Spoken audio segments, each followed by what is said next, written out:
Introducción. La hipertensión es el factor de riesgo modificable más importante para el desarrollo de enfermedades cardiovasculares y constituye la causa más frecuente de visitas al consultorio médico y de prescripción de fármacos crónicos.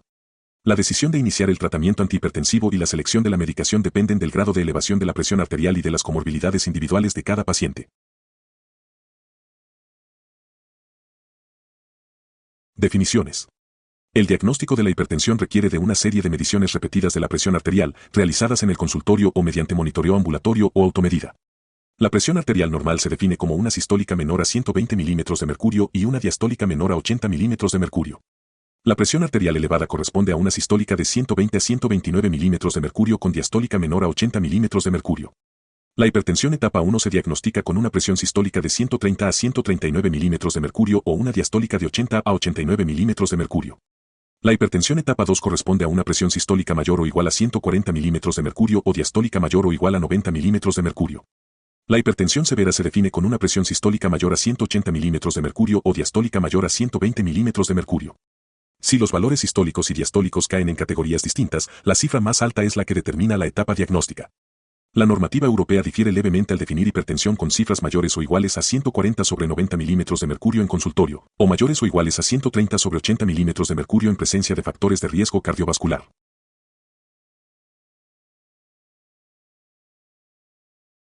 Objetivos del tratamiento antihipertensivo.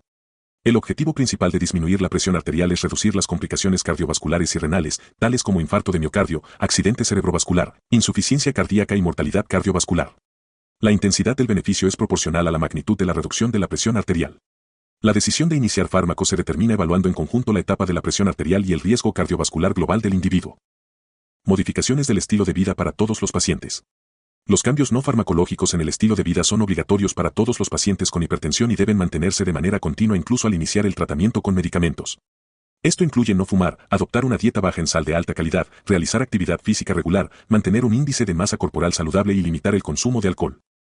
Tratamiento inicial por etapa de la presión arterial. Hipertensión severa.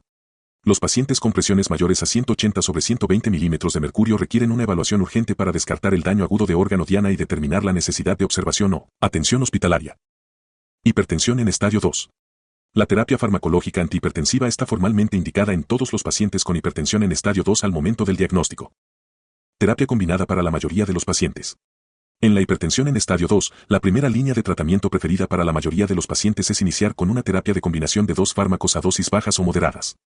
Se sugiere prescribir una combinación contenida en una sola píldora en lugar de píldoras separadas para mejorar la adherencia y lograr las metas terapéuticas más rápidamente. Selección de medicamentos. Al emplear dos medicamentos, estos deben pertenecer a clases farmacológicas distintas. La combinación de primera línea preferida es un inhibidor de la enzima convertidora de angiotensina o un bloqueador del receptor de angiotensina junto a un bloqueador de los canales de calcio de dihidropiridina. Como alternativa razonable, se puede combinar un bloqueador del sistema renina con un diurético tiacídico. Si se utiliza un diurético, se prefiere un diurético similar a la tiacida como la clortalidona o la indapamida en lugar de la hidroclorotiacida por su mayor potencia y vida media prolongada. Combinaciones de una sola píldora frente a equivalentes libres. Las combinaciones en una sola píldora logran mayor reducción de la presión arterial, mejor control de metas y mayor adherencia al tratamiento comparadas con los equivalentes libres. Si no hay disponibilidad o el costo es prohibitivo, los equivalentes libres representan una alternativa válida. Combinaciones de medicamentos a evitar. Existen asociaciones farmacológicas peligrosas que deben evitarse. Está absolutamente contraindicado combinar un inhibidor de la enzima convertidora de angiotensina con un bloqueador del receptor de angiotensina o un inhibidor directo de la renina por el riesgo de eventos renales, adversos e hipercalemia. Está contraindicado combinar un beta-bloqueante con diltiazem o verapamilo por la sumatoria de sus efectos inotrópicos y cronotrópicos negativos. Se debe evitar la combinación de un bloqueador alfa-1 con clonidina o un beta-bloqueante con clonidina debido al riesgo de hipotensión ortostática grave, bradicardia y arritmias. Monoterapia para pacientes en riesgo de efectos adversos de los medicamentos. La monoterapia inicial se reserva para pacientes con mayor riesgo de efectos adversos como ancianos frágiles, personas con bajo peso, antecedentes de múltiples alergias o hipotensión ortostática. En estos casos se inicia con un solo fármaco, eligiendo preferentemente un inhibidor de la enzima convertidora de angiotensina, un bloqueador del receptor de angiotensina o un bloqueador de los canales de calcio de dihidropiridina. Hipertensión en etapa 1. Pacientes con mayor riesgo cardiovascular.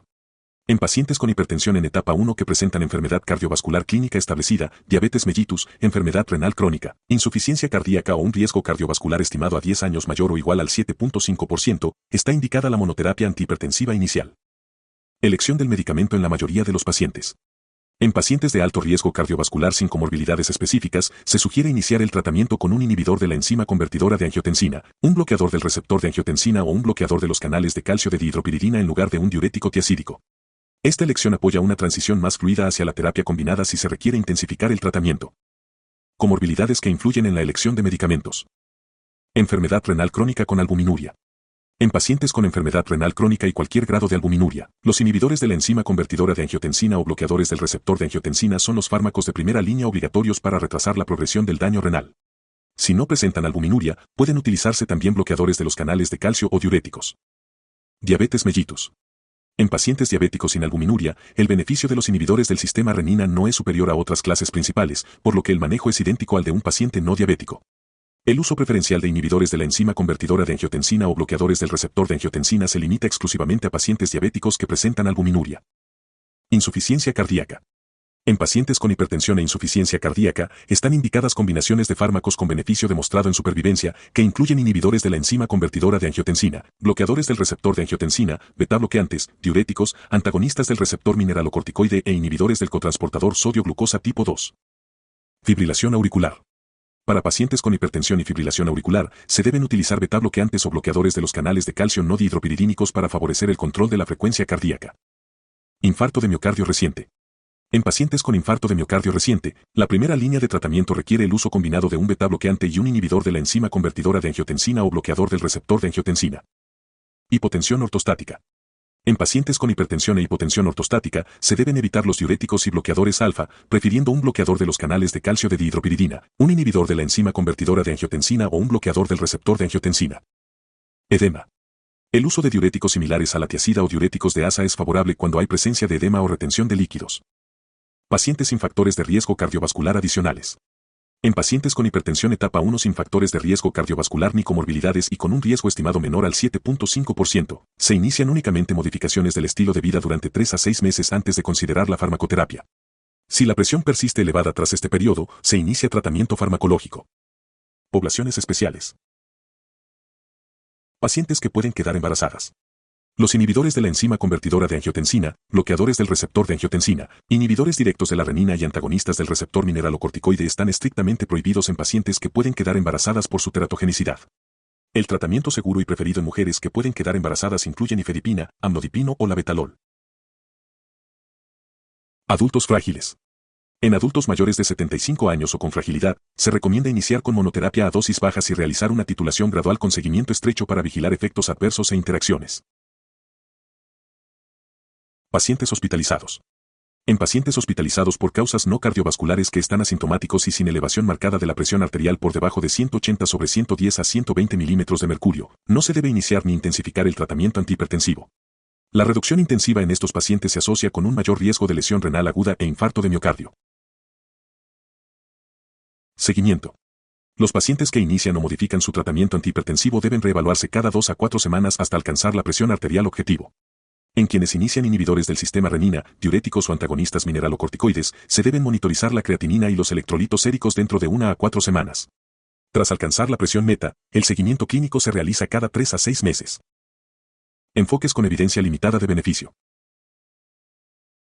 Terapia de combinación inicial con 3 o más agentes.